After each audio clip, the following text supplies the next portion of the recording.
إذاعة الشباب والرياضة من القاهرة.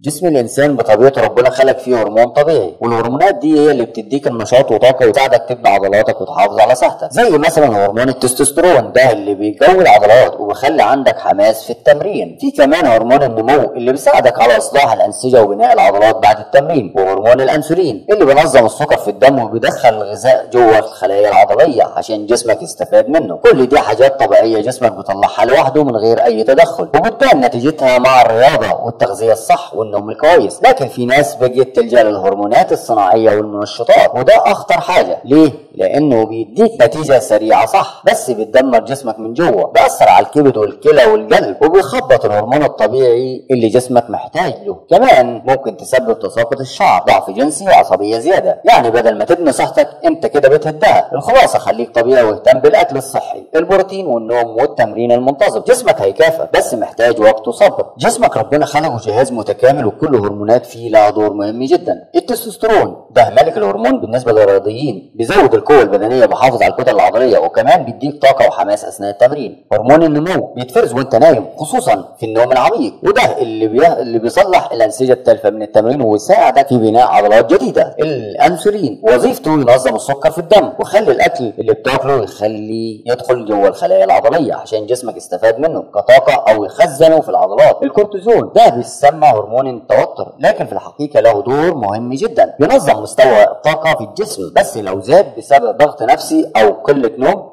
ممكن يبوظ لك الدنيا. هرمون الادرينالين ده هيخلي تحس انك مليان طاقه قبل التمرين واثناء المنافسه، بيرفع ضربات القلب ويخلي جسمك مستعد. الحاجات دي كلها ربنا خلقها عشان جسمك يشتغل بكفاءه، ولو اهتميت بالاكل الصحي، بروتين وخضار وفاكهه وكربوهيدرات صحيحه، ونمت كويس واتمرنت بانتظام، جسمك هيطلع الهرمون ده باعلى مستوى طبيعي. نيجي بقى للنقطه الثانيه، الهرمونات الصناعيه والمنشطات. ده بتبقى كارثه على مدى طويل. في ناس عشان عايزه نتيجتها تكون سريعه بيستخدموا هرمون صناعي زي هرمون التستوستيرون الصناعي او هرمون النمو المحقون. صح، ممكن تلاقي جسمك نفخ بسرعه وبيجي شكل عضلاتك جميله، لكن من جوه جسمك بصراحه الكبد بيتاثر وبيحصل تليف، والكلى بتتعب وتفقد كفاءتها، القلب ممكن يضعف ويحصل تضخم او مشاكل في الدوره الدمويه، بيبوظ التوازن الطبيعي للهرمون في جسمك.